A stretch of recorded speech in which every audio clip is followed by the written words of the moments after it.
gostaria de começar a minha fala com uma poesia, né? Que eu sou slammer, eu acho que nada mais digno do que nesse momento soltar um pouco a voz também para abrir os caminhos, assim, para mim. Cada vez mais desconfiada, uma rata que anda com outras ratas, tô tentando sacar as paradas, quem rateia com e quem é rateada, a história da conquista não me ganha. A tensão é chata e desconexa, ter que disputar pra ter o básico me parece como uma síndrome estética. Estética de quem prende a atenção, subindo a escada e servindo o entretenimento, a bandeja de prata, mas tá meio vazia, né? O garçom com essa bola vermelha me entedia, careço de mais uma atração. Acabou a droga e a fofoca, o que me mantém nesse anfiteatro cheio de gente choque, gente morta. Às vezes parece que a coletividade vira uma bagunça. Pra alguns artistas ser um filho da puta. Servindo um exército de seguidores alienados que hackeiam por uma cena onde só são hackeados. E esse quadrado estreito, onde só uma face é exposta, me parece uma armadilha muito mais que uma proposta. E a mudança de vida vem com a continuidade do CD. Mas se esse coletivo já foi hackeado pelo CIS, o que vamos fazer? Onde cabe pra nós viver? Depois que já tentamos tanto, e se a vida foi isso até o fim, continuar tentando pra continuar tentando, é que o bagulho é louco e tudo se embaraça e eles se entretêm com a nossa desgraça. É que no trauma nós não confia nem em reflexo de água parada. E é turbulento o deságue e é solidão ser tanta água em meio a tanto barro seco. É que na maré não dá lama molhada. É que o mangue não é só escuro. É que a mão em fio no desconhecido. Não tô aceitando mais afetos mínimos, muito menos palavras, refém do desmantelo. Eu sou travesti, não sou projeto tech. Não tô pra experimento, sou tudo isso mesmo. Dona de um império que foi invisível só porque vocês não tiravam suas viseiras cis. Tô reconstruindo minha dor em mármore. E as próximas imagens divinas serão travestis.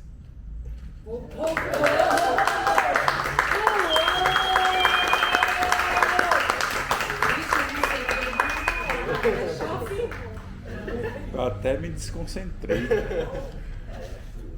É isso, né? Acho que eu me perdi um pouquinho em alguns versos e fui ressignificando também, mas passei a mensagem. E acho que o que eu quero falar com essa poesia e sobre o que a gente veio para discutir aqui hoje, que é sobre a invisibilidade desses corpos, então, primeiro pode ser analisado de duas dimensões, né?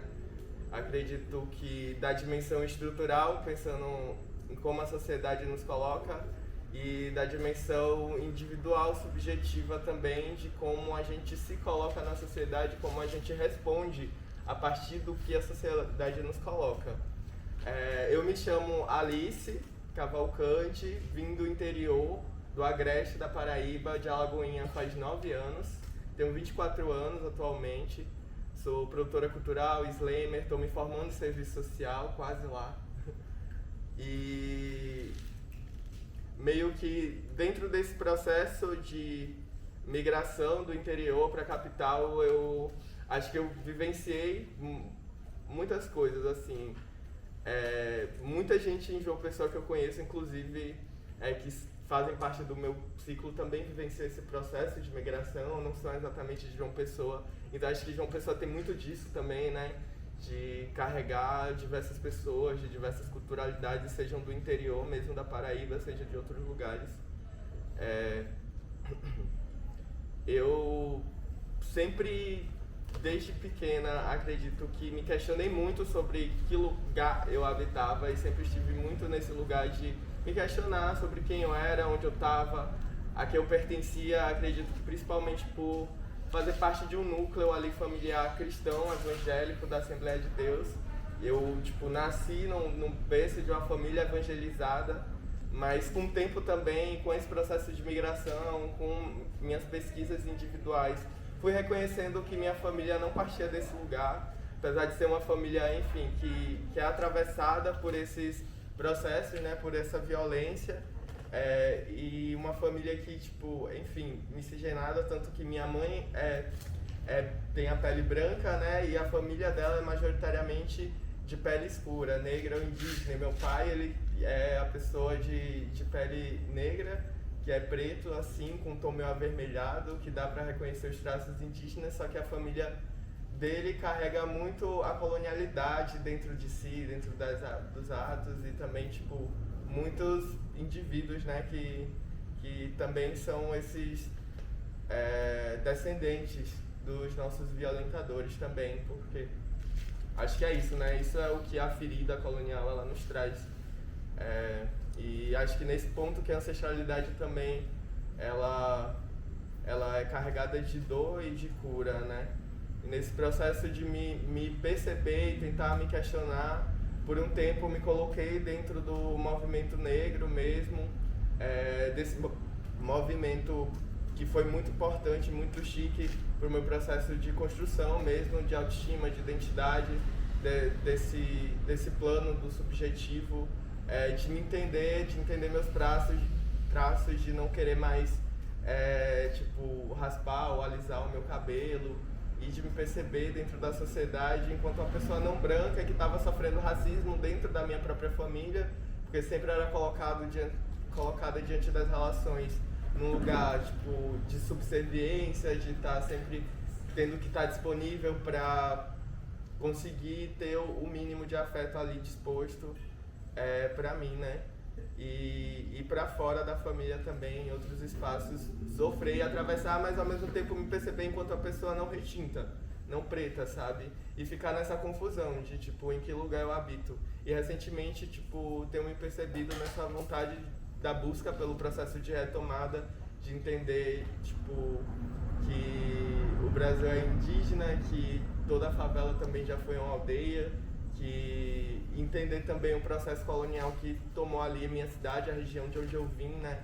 E de onde minha família que mora lá, que existe lá, migrou de alguns lugares do sertão e de outros lugares, assim, de outras cidades também, de outros estados, no caso. E percebendo isso, venho me entendido nesse lugar, assim, de estar em contexto de retomada, de atualmente estar me aliando a outras pessoas indígenas em contexto de retomada aqui em João Pessoa, né? Mas que foi um processo longo, demorado e difícil. Principalmente, acredito que pela transfobia mesmo, além desse processo de descoberta, acho que me encontrei em muitos outros, no meu processo de crescimento, amadurecimento. Sempre me entendi enquanto a pessoa não cis, porque quando eu tinha menos de 10 anos de idade, eu escutei o meu tio do canto, assim, escutando do canto da porta, meu tio falando pra minha mãe que se ela não me desse uma surra, eu ia crescer e virar um travecão, e tá aqui, ó, o travecão, por favor, né, no shade. E acho que existir pra mim hoje é sobre entender os lugares, tipo, que me foram impostos, entender, inclusive meu nome artístico é Lama por causa disso, porque surge de um processo de ressignificação do que se mostrou primeiramente vulgar pra mim e que depois eu fui entendendo como visceral mesmo, como parte de mim, que era eu mesmo, e se eu me apropriar desse lugar, como que eles vão conseguir me atingir depois que eu me aproprio dele, né? E acho que a linguagem tem essa força, a palavra tem essa força. Eu comecei a me expressar artisticamente, assim, na necessidade de me colocar essa força, me colocar nessa força e me colocar para fora também, me colocar para fora da minha mente. Acho que a colonialidade, ela tem esse poder sobre nossos corpos de nos colocar para dentro de si mesmo, de nos colocar no lugar do invisível mesmo, e de construir esse senso nas comunidades socialmente marginalizadas de impotência mesmo, de incapacidade, mas que a arte que a gente consegue produzir transhistoricamente, que a gente recupera opera assim dentro de nossas comunidades, mesmo sendo abafadas pela urbanidade, pelo processo de colonização, elas sempre voltam para nós, para os nossos que estão perdidos por aí, né? Por essa selva de pedra. E é isso, o slam, ele chegou para mim nesse lugar, tipo, muito no meu processo de percepção de que minha poesia ela não era uma poesia linear também, não era uma poesia que era carregada de uma escrita acadêmica, acredito. Eu já escrevia poesia, acho que desde muito tempo, 2017, 2016. Eu sou, assim, de 2000, né? Tenho 24 anos, sou novinha ainda, inclusive uma honra estar aqui com vocês, outras pessoas que são referências aqui em João Pessoa e estão produzindo arte. E poder estar aqui também representando esses movimentos dessas ressignificações culturais transhistóricas que atravessam a urbanidade, esse silenciamento, esse apagamento.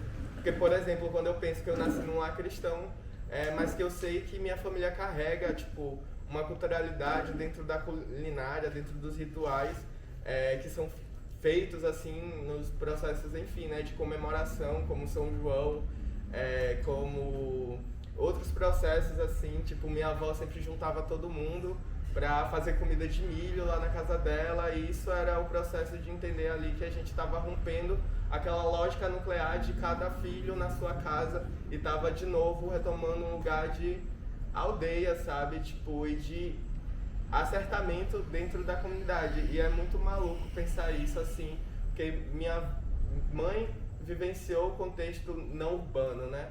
Minha avó e meu avô tinham plantação de mandioca dentro de um pedaço de terreno que eles conseguiram pegar de uma fazenda maior, de um dono de terra maior, e onde eles conseguiam ali fazer o sustento deles, assim. E minha família vem disso, né?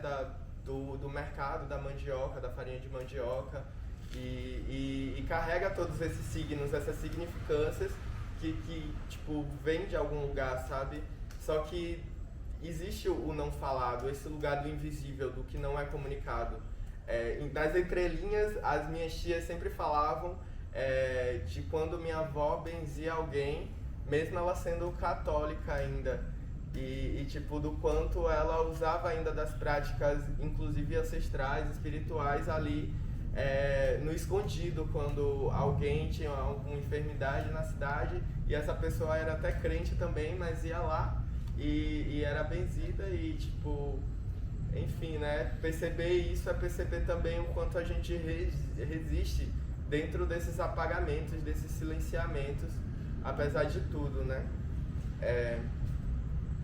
Mas falando de novo do meu processo de introdução à comunidade cultural aqui em João Pessoa, dentro dessa urbanidade, eu comecei a recitar slam no período da pandemia já, acredito que quando surgiu o slam viral, que foi quando eu realmente competia, comecei a competir nas batalhas, me apresentar enquanto poetisa marginal, apesar de já ter escrito poesia muito antes, ter me percebido muito antes, ter percebido esses movimentos culturais muito antes também, porque, enfim, nesse processo mesmo de colocar o corpo para o mundo, acredito que existem alguns delays que a colonialidade empaca a gente, né?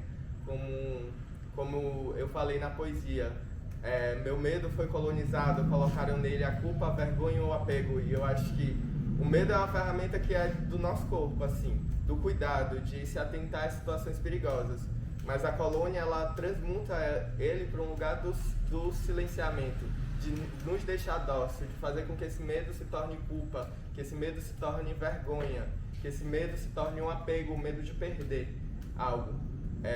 E acredito que isso atravessa todos nós, né? Na nossa construção de autoestima, pensando nessa sociedade colonizada. Mas que é isso, que a partir do slam eu fui destravando esses medos e também, lógico, com o Cine Trava, pensando no meu processo dentro da academia. O Cine Trava, que é um projeto de extensão que surge dentro da universidade, primeiro como Cine Debate e com o título de Cine Bicha, mas que daí eu me encontro assim com o Gabi, inclusive, que está aqui, com outras pessoas trans que estavam na universidade, na necessidade de se aquilombar, se reconhecer que não estavam se vendo naquele espaço, mas que precisavam se colocar para fora, e a gente toma aquele projeto de extensão e ressignifica, transiciona ele se torna um Cine Trava. A gente também ressignifica a forma de produzir arte nele, deixa de ser só sobre cine debate, né? E a gente começa a trazer outros tipos de expressão que estão sendo produzidos por corpos racializados, negros, indígenas, periféricos, LGBTQIA+, fora da universidade.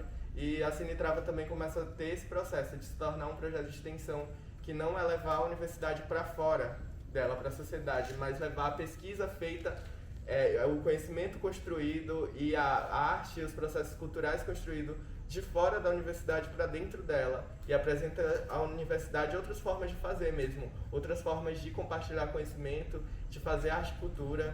E aí com isso, tipo, eu conecto essas ideias do que é o Islã e, consequentemente, do que é o hip hop para mim, porque apesar de muitas vezes o Islã e o hip hop serem apresentados de forma separada, para mim o Islã continua sendo o hip hop.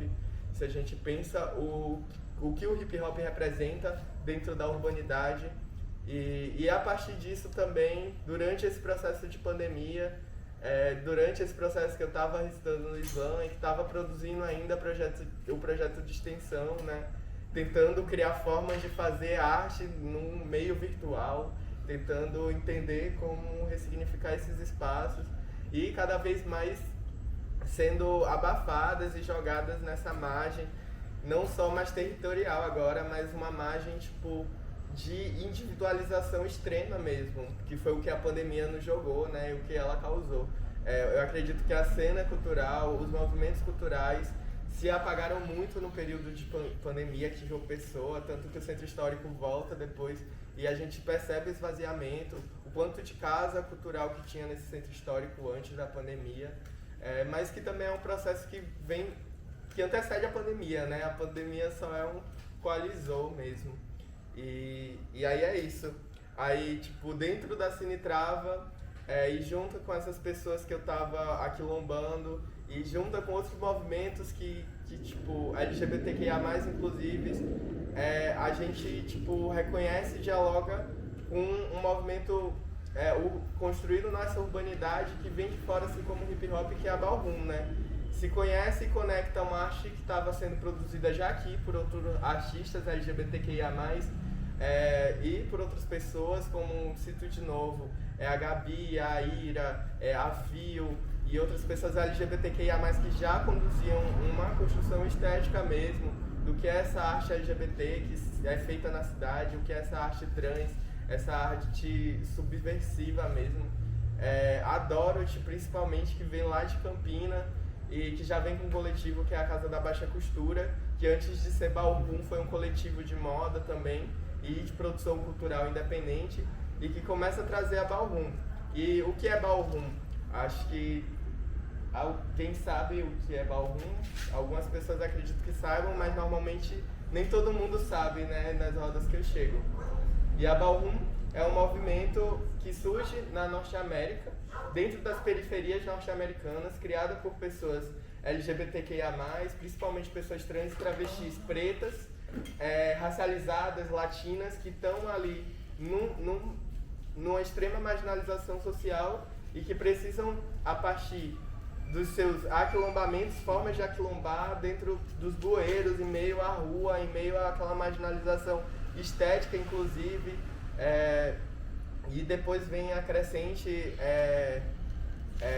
do vírus da AIDS, do HIV, né, nesse período da década de 30 à década de 60, que é onde mais ou menos eu reconheço historicamente, assim, a partir das minhas pesquisas, que a Ballroom se firma enquanto movimento, mas que surge enquanto movimento construído por pessoas LGBTQIA+, marginalizadas dentro da sociedade, assim como o hip hop, que precisam se articular de alguma forma para continuar sobrevivendo, resistindo e se expressando, né? E aí eu vejo muito do que é ancestral também dentro da Ballroom, quando a gente percebe as rodas, quando a gente percebe os movimentos que são construídos, quando a gente percebe a significação também do afeto que é construído entre as pessoas que estão conduzindo o movimento.